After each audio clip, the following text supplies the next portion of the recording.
everybody. This is Eve West. Thank you for tuning into my YouTube channel. Um, this is a little different from me because normally I tape my videos, so I've been having some issues uploading, so I figured I would go live thinking that this would be a little bit better. So it goes. So thank you guys for tuning in. Overall, my channel is dedicated to promoting a book that I wrote. It's called Follow. It's an ebook. You can actually get it on Amazon.com under the ebooks tab. Or Kindle tab, I think, something like that. But it's a book about spirituality, and it's a book that actually gives a holistic view of spirituality, looking at it from a purely psychological view, but I'm also looking at spirituality from an earthly aspect as well. When you think of a human being, you should think of us as a demigod. We have a etheric aspect of us, which is, we can think of, the etheric aspect like love, caring, sharing, creativity, like that type of thing. Whereas we have an earthly aspect to us as well, which is the reptilian brain, what we can see, taste, touch, smell, and hear. And so in this book, basically, I tried to bridge the gap between heaven and earth, or basically heaven and hell, because we've devolved into what I call a very hellish state, if you will. Earth is in a hellish state. Why we say hello.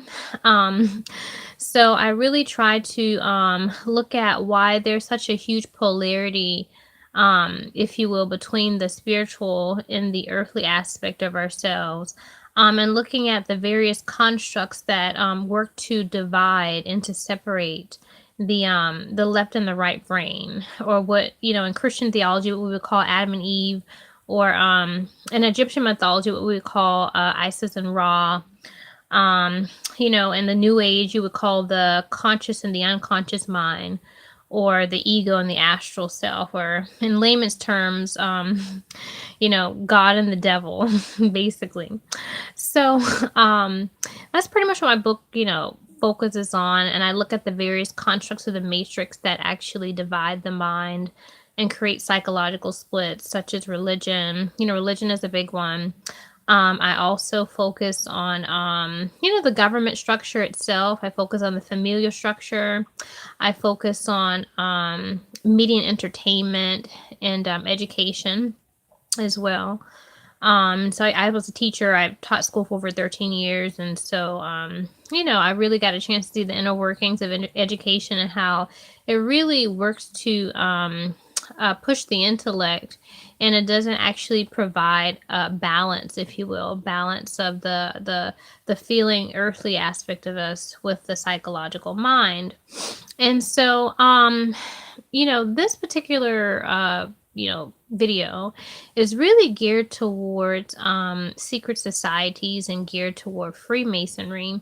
Most of the videos on my channel, I focus on a chapter in the book to give you some prior knowledge, because a lot of the topics I talk about are very unorthodox.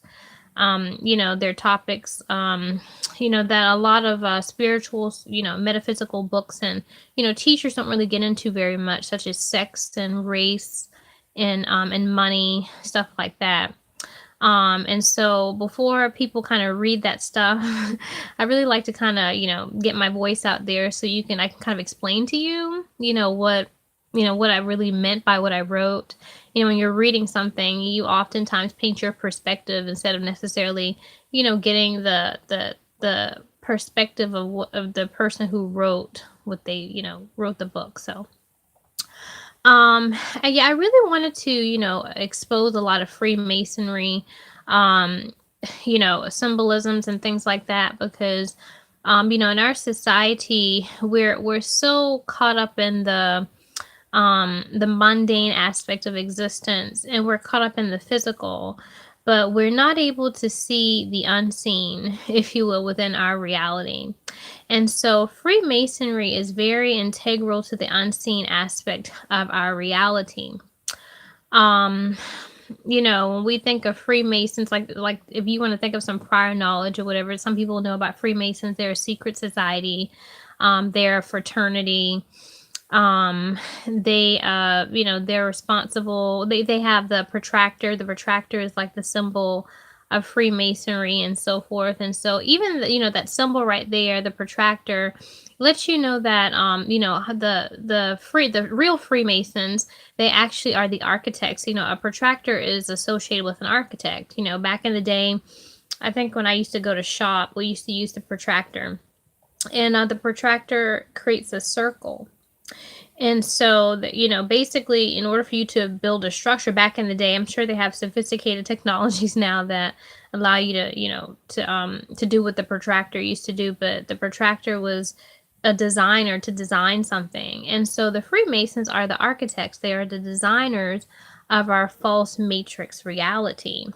Um, and so when you look at how the protractor creates a circle, you can associate that circle with karma. That's why oftentimes the Freemasons or the bafflement magicians, which I call them, that orchestrate this false reality, they are like the lords of karma. And so you've all heard the phrase, what goes around comes around.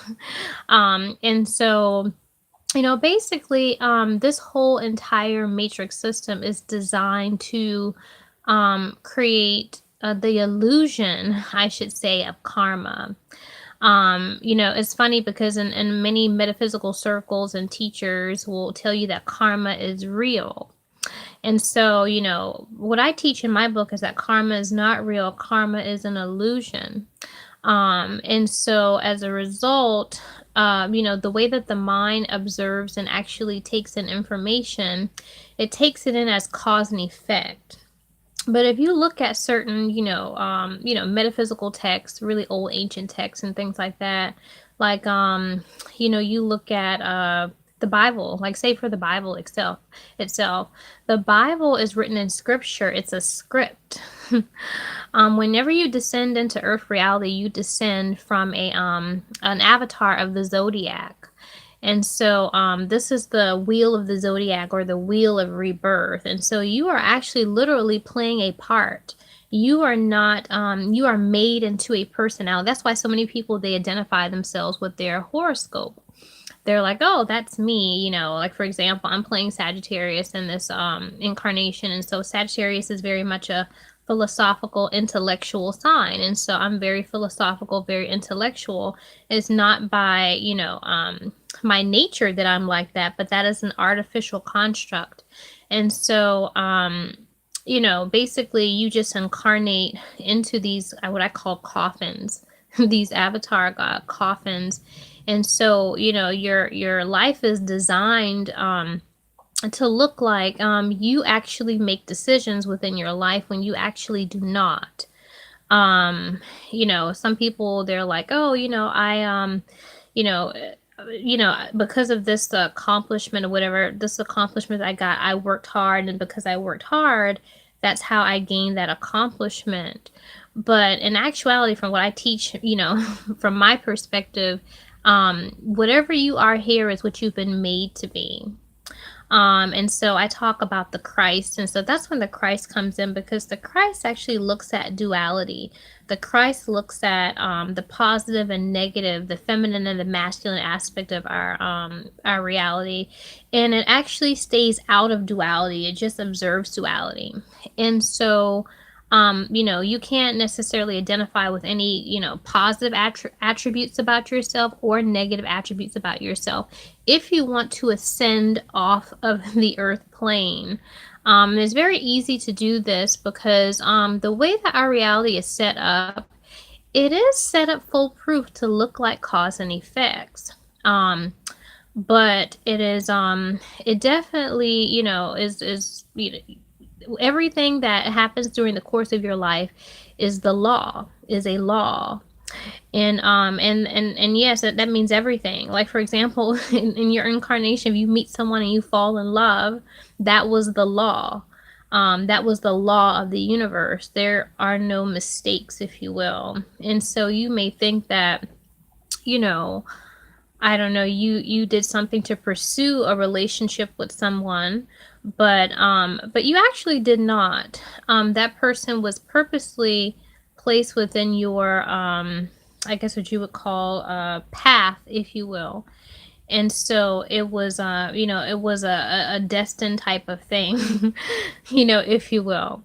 It's funny. It's kind of like, if you are, like, say if you're walking down the street and you trip and, you twist your knee or something, and you tripped over a rock.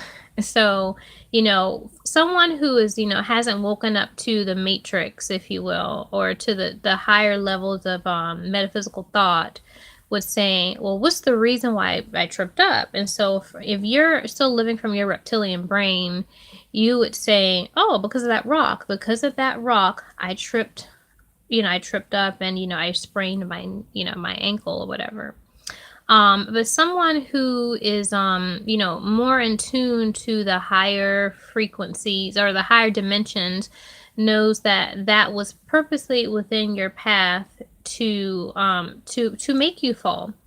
And so the thing is that, it sounds a little, weird. It sounds a little crazy that, okay, that we're not in control of our existence. But we are not. We are totally governed by what people call the higher self, or the astral self. The astral self controls your ego, and it controls everything that you go through in your existence.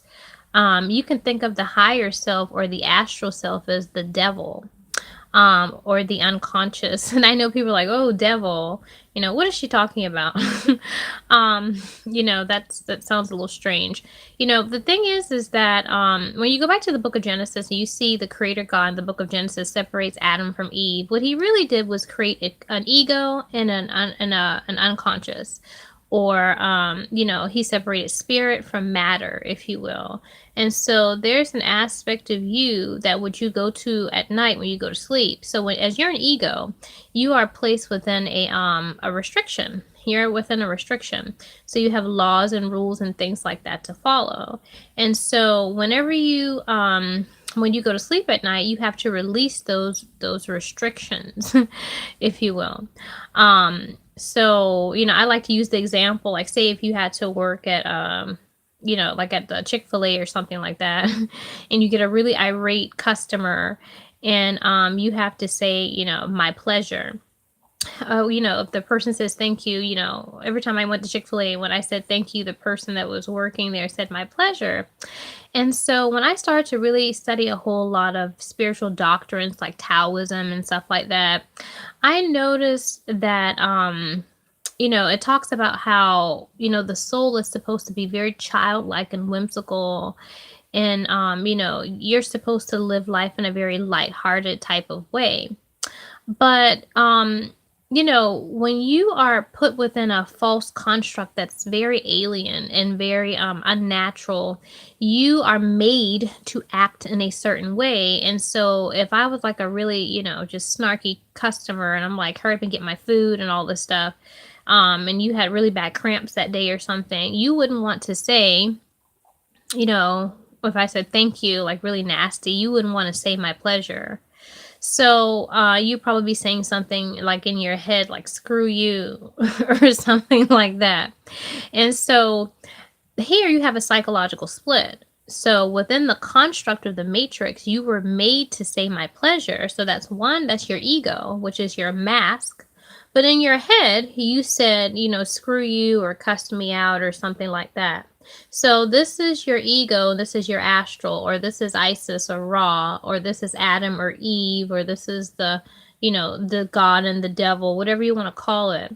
And so the thing is that our false construct is designed to create this conscious ego and this unconscious astral self. And so people tend to think that their astral self just goes away. Like that part of you that really cussed the person out at the Chick-fil-A, you think to yourself, oh, whatever, that's not a big deal. But that is what we call archon energy. And so that archon energy rules your consciousness is like a petulant child. Okay, you can call it kind of like the devil or the veil. People think that the devil is like a person with a pitchfork or what have you. You may want to turn off my channel if you're still thinking that. If you're like in that really like reptilian brain, the devil is someone with a pitchfork.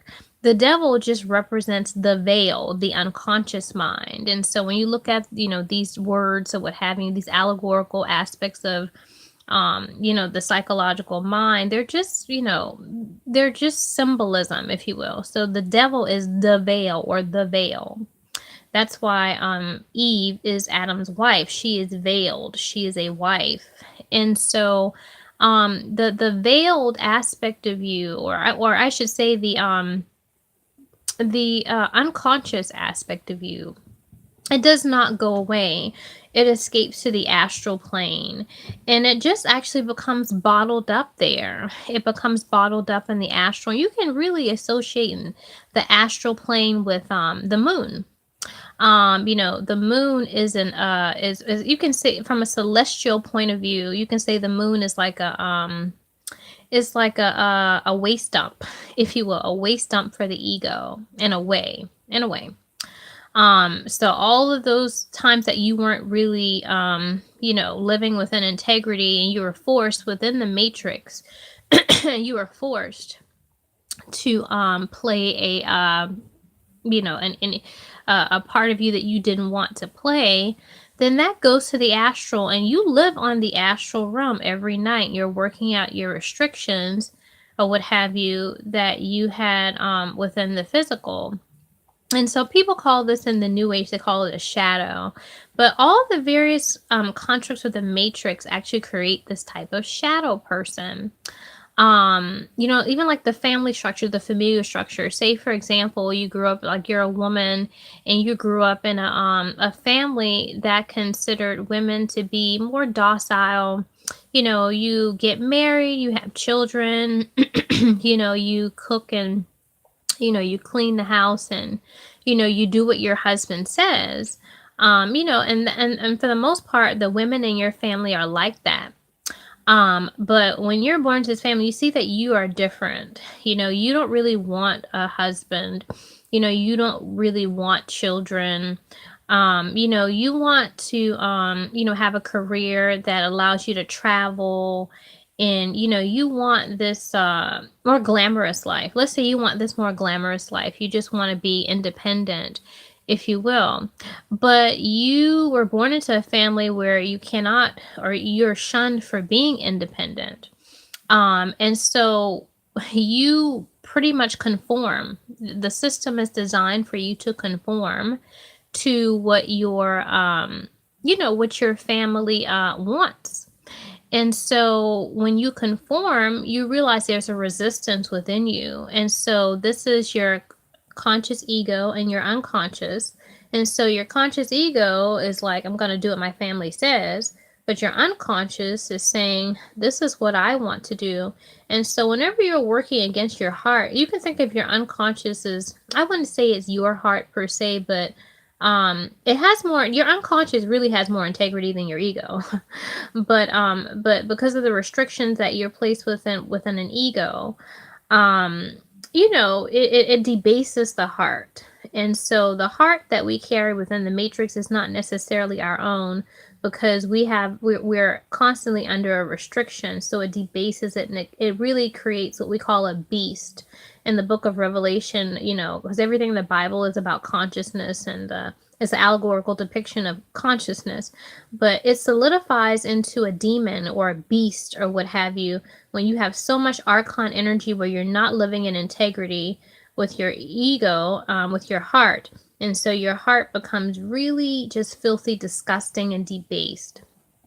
And so you just live life as a shell of yourself. And so the thing is that at the end of your incarnation, you actually meet your higher self, or this devil, or this unconscious aspect of you that actually controls your, that governs your consciousness. It governs your ego, your conscious ego.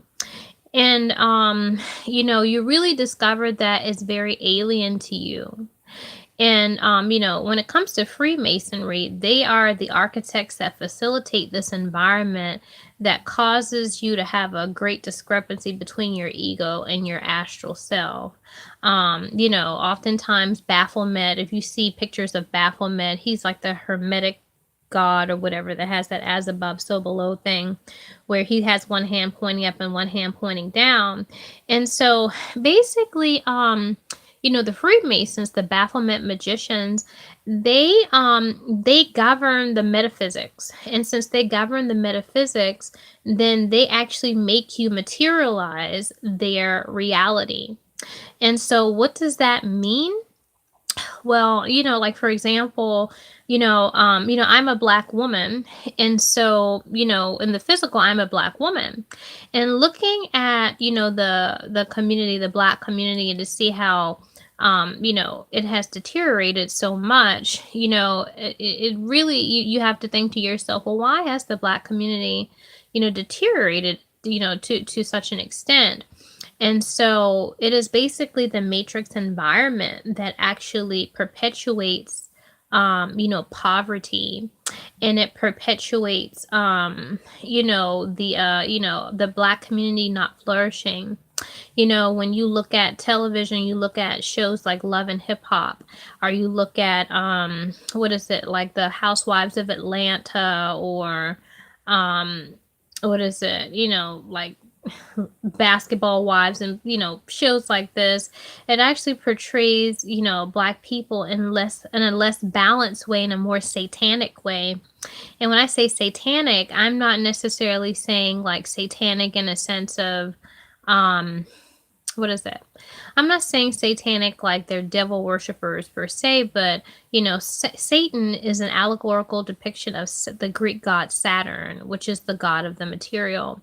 And so Blacks are portrayed very materialistic in the media. It's all about clothes and cars and houses and things like that. And so as a result, the community suffers because when you're seeing yourself or images of yourself like that, it affects your unconscious mind. And so you focus on the divine, which are things, as opposed to the divinity, which is what creates the divine. The divinity creates the divine. The mind creates the divine. And so when you're so focused on the material and you neglect what makes the material, you're not honoring the creator of the material, then that's when you really, you really become, you stay stuck. You stay stuck. And so the construct of media entertainment, especially like with our music and hip hop and so forth, it definitely affects the unconscious mind. Now, in my book, I talk a lot about the unconscious mind. And the thing is that people are very much, they don't necessarily realize the power of the mind. You have an ego and you have an unconscious mind. And so, people tend to think that from the ego, they're just like, I'm in control of my own life and I'm in control of my own mind. I make my own choices and I'm great because I did X, Y, and Z. Or I'm horrible because I made these poor decisions and I did X, Y, and Z. That's not it. You do not control what goes into the mind. God does. And so, God, meaning the Baphomet magicians, the people that created the architects who used the protractor, the Baphomet magicians, they control the mind. You do not control the mind in this reality. And so the way that I paint a picture of this is looking at brainwaves. So for example, the ego functions in a beta brainwave frequency, which is a very chaotic frequency. It is a frequency that things happen very quickly. And so, as a result, you don't see the totality of things. The ego only processes a small amount of information. And so you don't catch everything. So if I took something and I flashed it in front of you and then I took it back, in a beta brainwave frequency, you can't recall what I showed you. But if I put you in a theta brainwave frequency, which is a longer brainwave frequency, even Buddhist monks have a hard time getting into theta brainwave frequency because it's the closest to to sleep. It's like the between life and death kind of sort of thing. And so I call it the Christ because it is the frequency of deep relaxation and you're not, it's non-biased.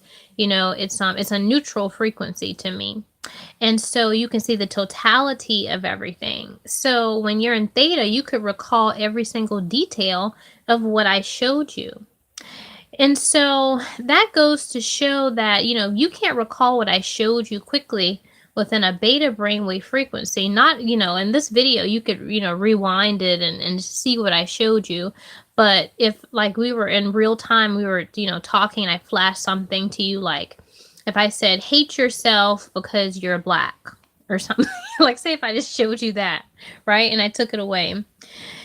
Hate yourself because you're black would be in your mind, but you wouldn't know it is unless you were able to get yourself into a theta brainwave frequency, a deep state of relaxation and hypnosis that could retrieve that information out of your mind.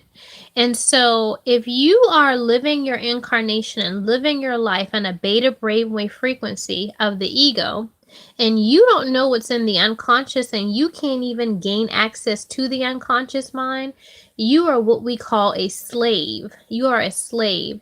And so you are actually functioning by your ego. You're functioning by your reptilian brain, by what you can see, taste, touch, and smell, and you do not have access to the unconscious mind. And so the person that has access to your unconscious mind and place that information into your unconscious mind owns you. So they own your mind. And so the thing about it is that that's a very vulnerable place to be. When you don't really know everything that the mind encompasses, that there could be information in your mind that you're not in control of and you are not aware of. And so awareness is very important. Consciousness is very important.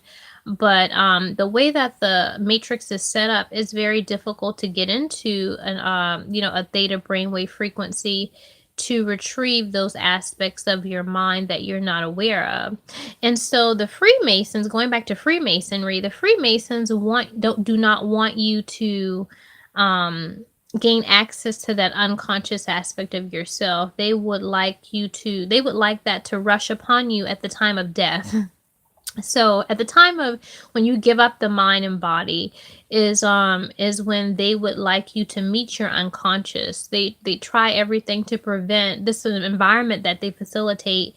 They try everything to prevent you from meeting the unconscious aspect of yourself. And so for example, if I've been feeding you a lot of, meeting entertainment, where, you have a lot of self-hatred. Like, for example, when I was bridging my consciousness, it was very weird because my consciously, I don't really see race. I don't think race is a big deal. As an ego, I was taught like everybody else, we all bleed red and, we're all the same. But when I looked into my unconscious mind, there was a lot of self-hatred towards Black people and Black women in particular, and I'm Black. And so I thought this was very strange and this was very alien to me. I said to myself, it was almost like a joke, like, really? How do I not like Black people and I'm Black? But when I looked at the all the television programming, and I looked at my familial structure and how, when I was a kid, especially before the age of 7, because kids are in a theta brainwave frequency before the age of 7. And I saw how Black men were portrayed, in my family, as far as my dad and my uncles and, things like that. And how, Black men, a lot of them cheated on their wives and, or beat their wives or, stole money from them. I was just, all of that was being soaked up by my consciousness and my unconscious. And so consciously as a child, I didn't think to myself, this is actually painting a bad picture of the Black man. But unconsciously, those things were put into my psyche.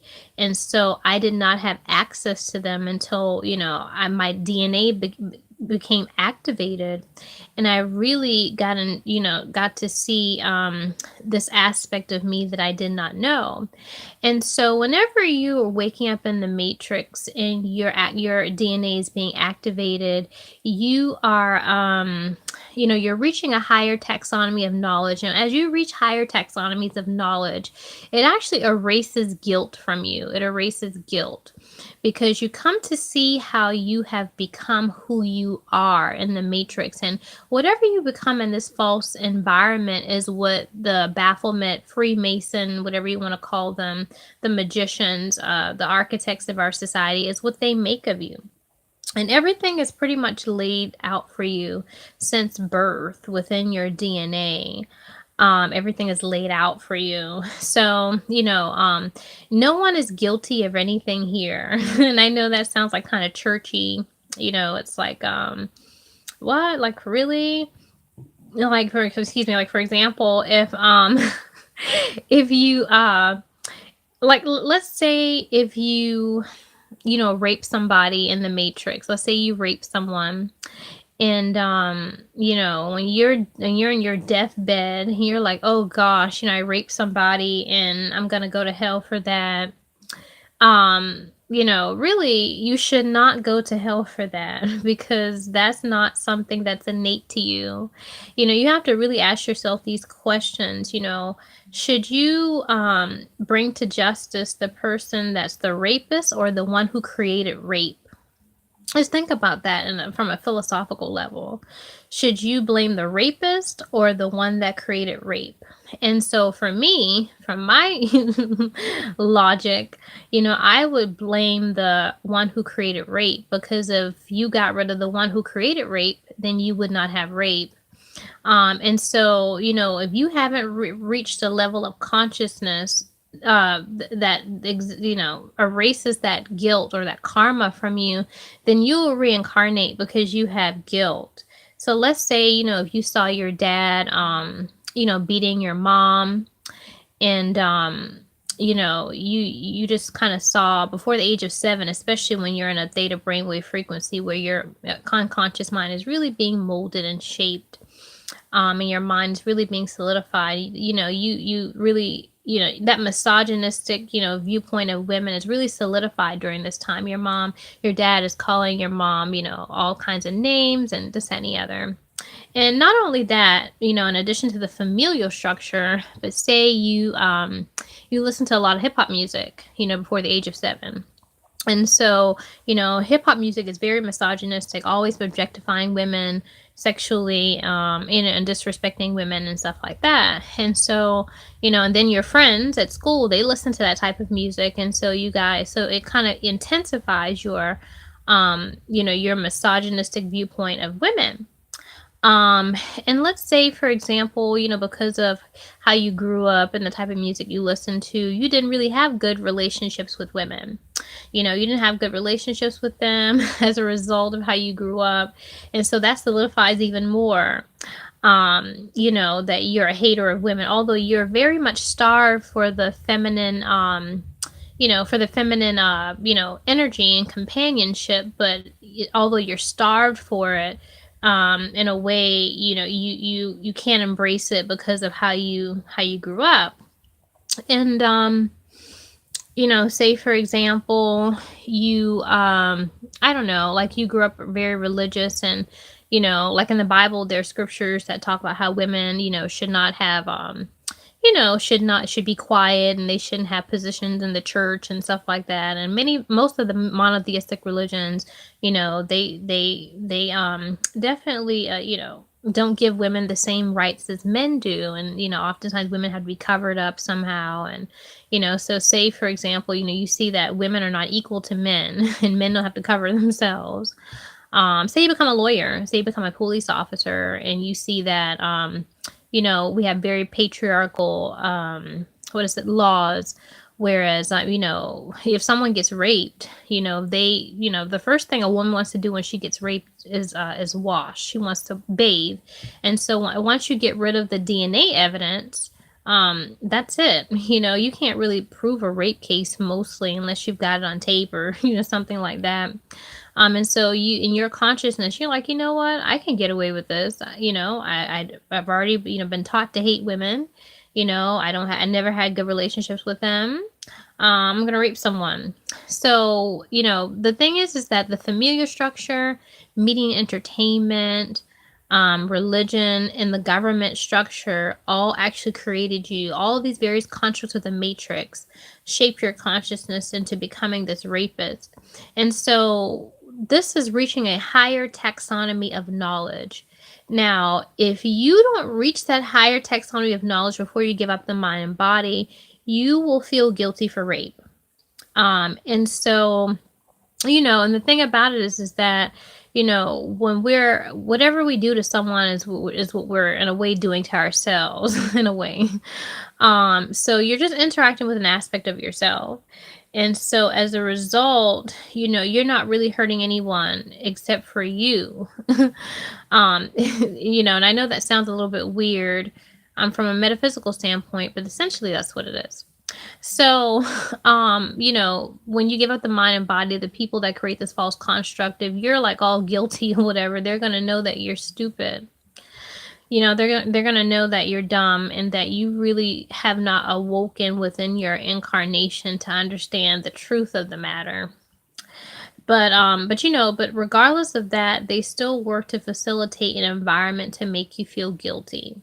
So, and that works not just for bad, but for good as well. Like, for example, in this incarnation, in addition to that racist, alter, unconscious aspect of me on the astral, I have really good things I identify with. I really love to write, and so I consider myself a good writer. But that's not something that I can claim because that was something that was programmed into me ever since I was a little girl. Who would have known what I would have become if I had ownership of the mind, of the tree of life, whatever you want to call it. So it's not up to you, it's up to God. In other words, it's up to the bafflement magician that actually created your ego. It's up to them. And so basically the handler that can, disguises itself as God, on the astral realm is connected to the Freemason society that owns this construct. And so as a result, you don't really get to, you're really no one. Really you should just be witnessing what they have created. And you should not allow beings, when you're giving up the mind and body, you give up the mind and body, you should not allow any being to tell you that you're guilty for anything, because that's not true. That's just a flat lie. And so they basically orchestrate a karmic society, scenarios of karma that are not true. And so, karma, the way of escaping the wheel of rebirth is to know that, it's all an illusion and that it's not real.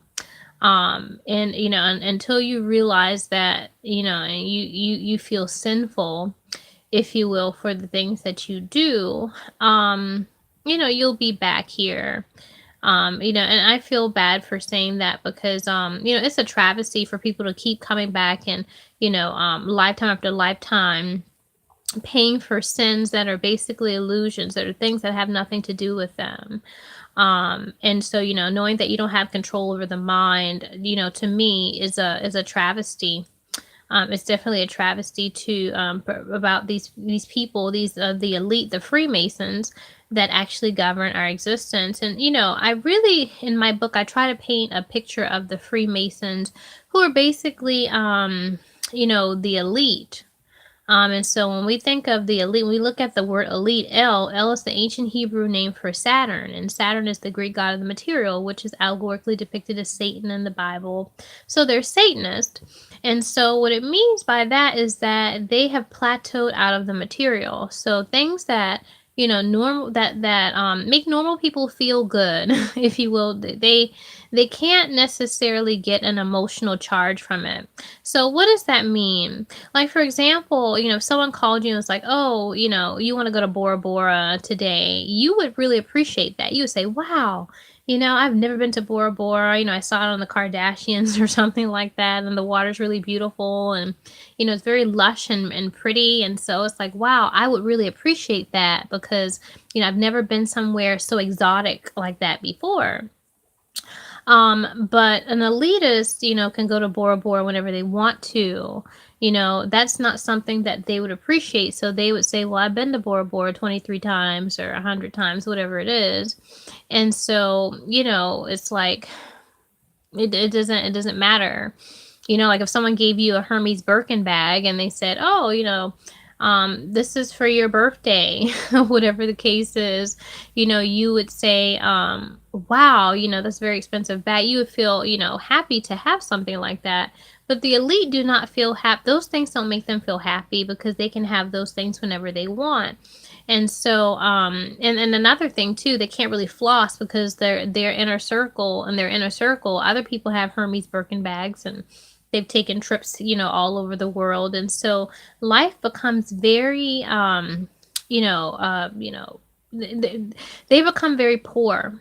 And I know that sounds odd because they have all the money in the world, but they're just like someone who lives in the project because they are poor in spirit. They don't really have any love, they're caught up by things and caught up by matter, caught up by the material. And so their minds begin to degenerate and they become, purely psychological. They become psychos. And so, when they're pushing the intellect to try to experience the high of the material further and further, and they can think of some pretty disgusting and crazy things. An idle mind is the devil's workshop. And so whenever you're, disconnected from your body and you're more psychological, you don't even want to look at yourself, if you will. You don't want to look at yourself in the mirror because a lot of the stuff that you're doing is very degenerative. And that's where our secret societies come from. They have all these doctrines and books and different things like that. That comes from a degenerate mind. You have too much time on your hands, so you have to create initiations and all these different things. But if you didn't have so much time on your hands, then you wouldn't have to worry about that. So most people, or some people, they have jobs to go to and they have a family to take care of, to get their kids to school. And, have to put dinner, food on the table and, all these different things. And they're on a rat race to get things done. But, the elite, they're masters, they're slave owners. And so they don't work. They have people work for them. And so when you're at the top, you really have too much time on your hands. And so you're a degenerate. You become to degenerate and you actually have the company of other degenerates. And so with them, you all have degenerate minds. And so you start to really come up with a cluster of degenerate behavior. So, and that's where we come in, if you will. And so that's why we have this false matrix environment, and that they are here to produce a very acute suffering within human beings because that suffering makes them feel better. And I know it's like, what are you talking about? If you can put yourself into the shoes of, an elite, and try to empathize with them, if you had all the money in the world, eventually you would be happy and, you would ground your desires, but, eventually you would become bored. Your life would reach a place of stasis. And so, having sex, like if you hear about serial killers, like a serial killer, a sociopath, they oftentimes get a sexual charge from killing people. They get a sexual charge from seeing things suffer. And so you can think of the elite like that. They get a sexual charge from seeing something suffer because they have had sex too much. They're really dead inside. So, they kind of look at us for our energy, to kind of, to feed their, to feed their life force in a way. It's like for example, 50 Shades of Grey. I use that example in my book. Christian Grey is a typical elite in my book. He's a typical elite because he has a lot of money. And he's a degenerate. He can just cancel meetings at will. He's master of his own ship. He's amassed an empire. And he can just pretty much do whatever he wants. And so because of that, he's degenerated into beating people to feel better. And if you look at the first movie for 50 Shades of Grey, the one of the last, I think it's the last scene, Anastasia is like, oh, can you show me how bad my, abuse can be, or what have you? So he really beats her severely. And you can tell when he beats her, he actually feels better. You can see a release of energy, like, I've really beat her and I'm feeling much better. And it's like, what the hell is that? You know what I mean? Why is it that you are literally feeling better from beating somebody? That's a problem. But, the elite, like I said, they get an emotional charge from beating and torturing people. And the more innocent the blood, the more power it yields. That's why you'll oftentimes hear elites, killing babies or whatever, because they get an emotional charge from the more innocent the blood. They have to have innocent blood to because if you get someone that actually did something, that's like a karmic exchange. So for example, if you kill someone and they killed someone, in a way, in their death, they're like, okay, I killed somebody, so I'm getting killed. Of course they would still be afraid, but it would not necessarily be as good of a kill as it would someone who, just innocent. If you kill someone that's innocent, you kill them on multiple levels. It's not just the physical, but it's the, emotional and the mental aspect of them. And so I mentioned, like in some of my other videos, like killing someone who's killed someone, it's like a karmic exchange. So that's like eating off the, the dollar menu at the McDonald's. But, if you kill someone who's innocent, then it's like the best meal ever. It's like eating off of eating at Ruth Chris, like they get the appetizer. Is it a 4-course meal at Ruth Chris you can have? But anywho, it's like the appetizer, the entree, and the dessert or what have you. It's everything. When you can actually kill someone on multiple levels. And so that's why you can, the Freemasons, who really created all the monotheistic religions. That's why they have all of the doctrines and the books of all the monotheistic religions, because they're responsible for them. They create the divisions within the matrix system, right? My religion is better than everyone. How could your religion be better than everyone else's? Clearly they've created these divisions and put them in there, and they're not the truth.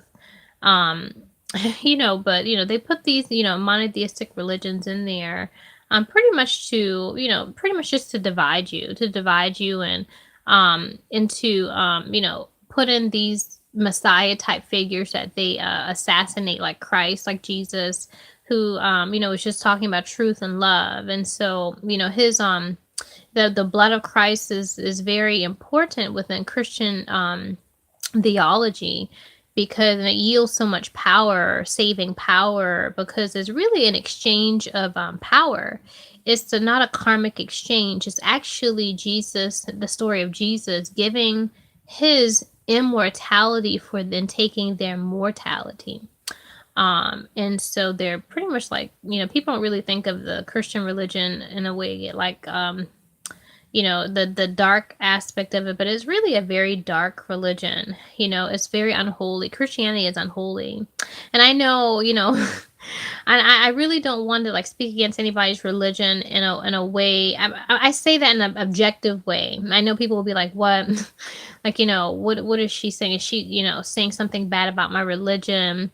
I'm not saying that it's bad. I don't really think in terms of good or bad anymore. What I think of it is in terms of, I look at things more objectively.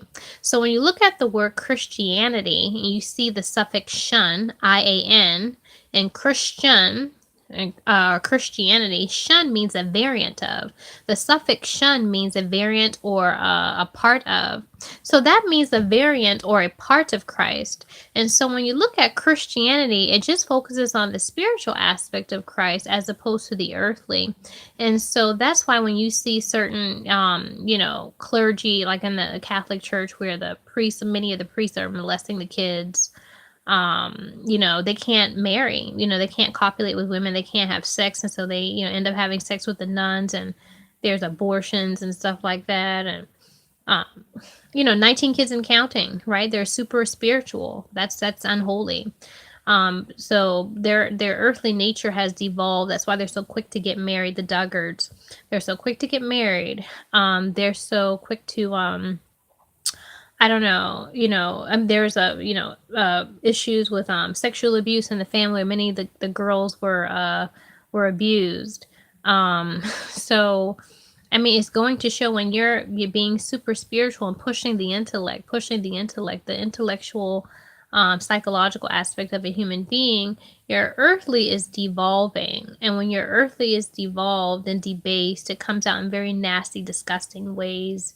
In very unnatural ways, where you're having like over 19, 20 kids, what have you. And even like to look at the Duggards, to me, is a little interesting. They look fake.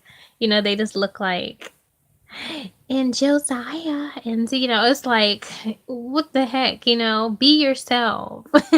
It's kind of like, be human, but they don't even look human to me. They look plastic. They look like they're just putting on, and it's very sad, that within this society, we have to wear a mask, and that mask is only making a shell of ourselves. And so when it comes to Freemasonry, like, which is tied like to secret societies like the Illuminati, whatever you want to call them, Illuminati, they'll have certain signs. And so like one of the signs is like the little, the little devil horns or what have you. And so the devil, like I mentioned before earlier in the video, the devil is just the veil, the veil of the unconscious, the veil, the devil. And so they worship the veil or the unconscious mind, the ignorance of mankind, because they know that it takes the ignorance of mankind to uphold their false matrix reality. So you have to be ignorant here. That's why, when you look at the Bible and, how the slaves were taught the Bible in the South, I mean, they didn't teach the slave, you were forbidden to read anything, and you were forbidden to, to know anything, have any knowledge, but they taught them the Bible. Why is that? Why is it that slaves are actually killed for reading, but they're taught the Bible? So, I mean, this clearly shows that, there's some issue there. There's an issue in terms of, in terms of, actually looking at, these religions and things like that, and looking at these metaphysical weapons that are targeted toward the mind to actually, to give ignorance, if you will. They actually celebrate ignorance. They celebrate the devil. That's why they have the devil horns. And also, too, within this reality, your sacral, your earthly aspect of yourself that's basically for manifesting is taken out of you. So, like, for example, I talk about being a satanic ritual abuse victim and how I was molested. And by me being molested, that actually separated my body, my mind from my body. So there was a separation there. And once that separation occurred, then all the other constructs of the matrix helped to divide me up even more. Whereas I had a conscious ego and then an unconscious astral self that I wasn't aware of, a masculine aspect of myself.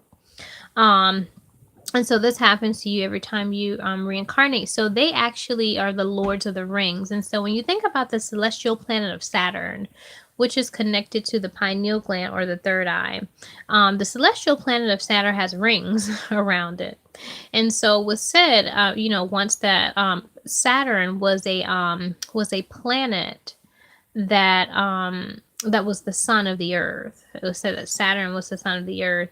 And so you can see our sun does not have rings. And so basically they bleed suns. The Freemasons, with the protractor, they make a sun, they make karma, but they do not have a masculine counterpart to hold in the feminine energy of the sun. And so suns are feminine energy, so you have to give up the mind and body. You know, you shouldn't have to actually be forced out of the mind and body. The mind and body should be given up at will. You know, you should be able to descend into illusions, if you will. Know that it is an illusion, play and do what you want to do, work out the restrictions that you want to work here, and then lay it aside. You know, it should not be something where you turn into the Antichrist, like a Shiva type being, and you destroy everything. You should not be the great destroyer, in my opinion. Because, you know, that's like a kid being in a toy room, and they get angry with their toys and they start to beat them up and, you know, and destroy them. You would look at that kid like, what's wrong with you? You know, there's something wrong with that kid. You know, why is he destroying his toys? But you know, when you've reached when you have ownership of your sacral, you know, you can consciously create at will, and you have ownership of that manifesting aspect of yourself. You know, you can just give it up at will. The material doesn't really wow you. There are no lacks, if you will. There's no desire. You consciously do things because you want to. You're not governed by anything, you know. But they create within the society, the Freemasons, they create, if you will, a lack. And so, you know, and restriction and desire, so it could keep you coming back and make you want things. You know, like for example, I met someone at the bar one time, and he was telling me about his trip to Amsterdam, and he was talking about going into this guy was talking about going into Vogel Park, where he saw women sunbathing and they had their breasts out and everything, and there were you know, he and his friends, who are Americans, they were just like taken back. Like, oh wow, like, look at those women over there, you know, just naked. And the men were the native men that were in the park just acted as if the women were not there, because there's, you know, little restrictions when it comes to sex and what is that, even drugs, you know, in Amsterdam. You know, there's less restriction there. And so since there's less restriction, you know, the men don't really see it as something taboo, something that you should covet. And so, you know, I focused on, you know, how the Freemasons have created this false reality to make the, I guess, make the body sinful. You know, it's all about perverting nature. You know, your body is a natural aspect of you. It's Christ. Christ is the body, the earth, as well as the spirit. We're demigods. And so whenever you're subliminally programmed to deny the body, it's going to pervert your nature. So for example, you know, I use very, you know, metaphysical examples. People may not relate to this, but it could be something simple. Like I went to a store, it's called Ulta. You know, the ladies, you know what Ulta is. It's a makeup store. They have makeup and beauty products.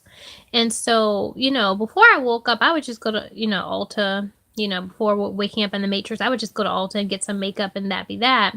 However, you know, when I went to Ulta, with my third eye open, I realized that putting on makeup is actually subliminally programming you to think of the mind. Not the mind. The body is bad. You know, the body is bad. I need to put makeup on. Why do you need to put makeup on to make the body look better? You know, it's always about perfecting death. You know, perfecting your hair, perfecting what is it? You know, perfecting, you know, perfecting death, perfecting your nails, you know, perfecting, you know, all these various aspects of you, if you will, that are dead. You know, nails are dead cells, hair is dead cells, skin even, you know, the outer layer of your skin, you know, is dead cells. And so it's all about perfecting the body, and looking at the body as being sinful. Like like for example, if you fart or something like that, let's say if you fart or you belch, right? Are those things natural to the body? They're natural. So why are you apologizing for farting, or you're apologizing for belching or what have you? We're taught and we're groomed. We're taught and we're groomed within the matrix to apologize for natural bodily functions. That in and of itself to me shows that, this is the demiurge or the demiurge, whatever they call it. Demi, the prefix demi means half. And so you are forced to play half of yourself. You're an ego. Like, for example, in this case, I'm an ego from a feminine perspective. Whereas my astral self is very masculine. And so, in a way, you descend into earth reality as a, from a metaphysical standpoint, as a homosexual. You don't necessarily get to embrace, I don't really get to embrace the masculine aspect of myself, the earthly aspect of myself. And although I'm, persecuted, for being a homosexual in a way, the environment that I've been placed within facilitates that type of, it facilitates that type of spirituality, where you're not able to embrace the masculine and the feminine. You're only able to embrace one half of yourself, and you've been taught and groomed and conditioned to do that. And it's not your fault, you know. So the Freemasons, they facilitate that, and they worship the unconscious, the devil. So that aspect of you, that veiled unconscious aspect of you, you can meet that at the end of your incarnation instead of meeting that within the body. And people in the new age, I often point out that people don't say, oh, why are we going through an awakening? Why were we ever asleep? Why were you ever asleep? No one ever raises those questions. And so when you start to wake up, you really start to think to yourself, why was I put under? Why was I put to sleep? No one ever addresses that within the, the matrix, really. That's something that's kind of covered up. They mainly focus on the awakening and how great the awakening is, as opposed to, what was the purpose behind it. Maybe the awakening would be better if you realize why you are being awakened or illuminated, if you will.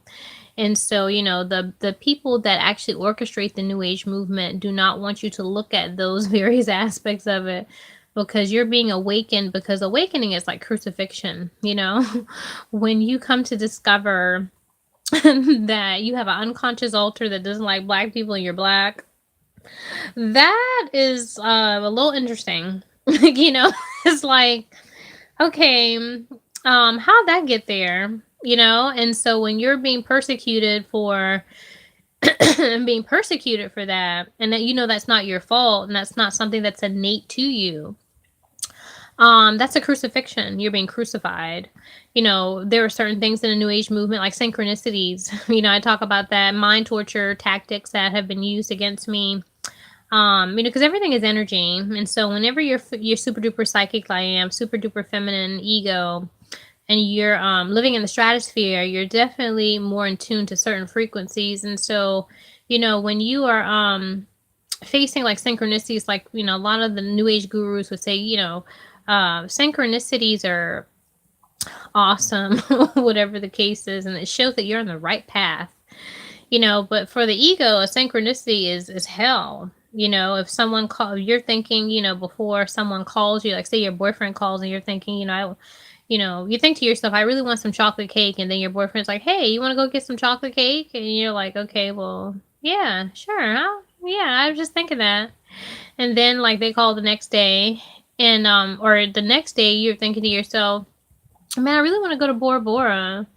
And they're like, hey girl, you want to go to Bora Bora? I got 2 tickets to Bora Bora this summer. I can't wait to take you. You'll start to think something is wrong here. And so this is what synchronicities do. They really, work to dismantle the ego in a way that's very terrifying and petrifying. You're petrified.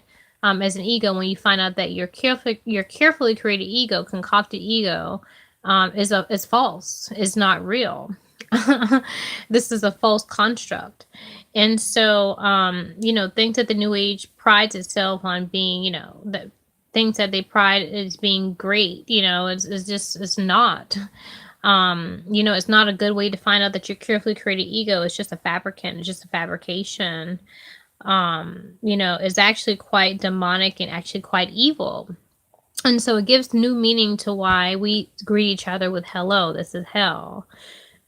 So, the Freemasons with, Illuminati with that one eye covered, they're telling you that you are Christian, that you are a variant of Christ, that you are not Christ. And so they're covering up an aspect of you by making you an ego and an astral self. And they want you to meet that astral self upon death, as opposed to meeting it in the body. When you see celebrities do like this, they're just celebrating, basically the hunting of Eve. Eve represents the psychological mind, the spiritual aspect of the soul. And so, like, when you look at movies like Assassin's Creed and stuff like that, they're hunting for the mind of Eve. They're hunting for the psychological mind, if you will. And so by making you super psychological in the physical, spiritual, and then hellish in the astral, they benefit from that. And so I talk about the Freemasons and the prostitution ring. And this kind of alludes to the Whore of Babylon. That's why you see them pull up the devil horns as well, because you're a horny devil, if you will, on the astral realm. If you are saintly within your ego. So if you're restricted here, you are wide open there, I should say. And so they get over on having sacral prostitutes, if you will, on the astral realm. And so I talk about, that's my one of my roles, I guess. I don't know, but it's like it's like a role, whatever, that my astral self plays as a sacral prostitute, because I'm more saintly and as an ego, and restricted as an ego. And so when I escape to the astral, that sexual nature has to be released. And so, people refer to this as the Kundalini, which is like the sexual nature, the Muladhara, the manifesting aspect of yourself. That, when you reach enlightenment, it goes up your spine and peeks out of your head. And so this is where the pituitary and the pineal gland meet. And so you have union with yourself, as opposed to, for example, my astral self actually sold me out to be reincarnated in another lifetime. And so, basically because of that, I will not get to meet the masculine counterpart of myself, because it will totally destroy the godlike capabilities that I have. So instead of Eve being present, the conscious aspect of me being present, I will just be dominated by the masculine earthly aspect of myself, which is Adam, which is just the masculine makes you mortal. And so Eve is the immortal. Eve is the immortal aspect of a being, the spiritual aspect of a being, the really smart psychic aspect. And so, Eve is that last glimpse of light, if you will, in the universe. And so, for the most part, I just wanted to kind of shed light on, some of the symbolisms and things like that with Freemasonry, and talk about, the whole purpose of, hijacking the sacral earthly aspect of us and making us unholy, and creating this false construct, and being the architects, if you will, of society to perpetuate the false ego and the astral self, and preventing you from finding union, and being conscious within this incarnation. And so basically having holy matrimony, or union with your nature. If you look at the prefix matra or matri, you'll see that MATRRI, it means mother, but it means mother nature. And so basically, you're trying to find matrimony, you're trying to find union with your nature, but they actually facilitate an environment where that does not happen, because all the aspects of the matrix create psychological splits to prevent that from happening. And so that's what our Baphomet Freemason magicians, that's what they do. So you can be saintly here and you can be a horny devil there. And they benefit from, you know, you turning tricks for Rome, I suppose. So anywho, you know, that's just basically what it is. You know, Roman prostitutes, you know, if you will, that's pretty much what they do and what they you know, what they perpetuate here. But yeah, guys, you know, thank you so much for, for listening. Like I said, when I upload this video, I don't know, going live is a little bit different. I wasn't able to put a link to, to my book, but it's called Follow, and it's by Eve West. And it's an ebook that actually, talks a lot about, at the beginning of the video, I talked a lot about overall what the book is about, but I think it's a very unique book. I don't think you're going to find a whole lot of information, anywhere else, as it pertains to a lot of the topics and things like that and concepts that I actually infused within the book. One thing about knowledge is something that comes from within. It doesn't come from without overall, but not saying that you can't understand knowledge, but it's best to overstand knowledge. And so Follow gives you that balance between understanding and overstanding, so you can actually get the totality of the truth itself. So thanks so much for listening, guys. And I hope that you, subscribe to my channel so you can see my other videos and enjoy reading my book. All right. Thanks.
Okay, I'm trying to figure out, guys, how to like end the live chat thing. For whatever reason, I have no idea. So let's see. It says share here.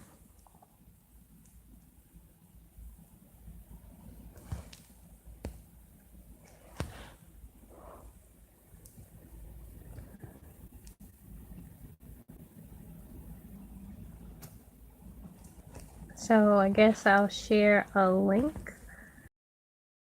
Turn it off or what?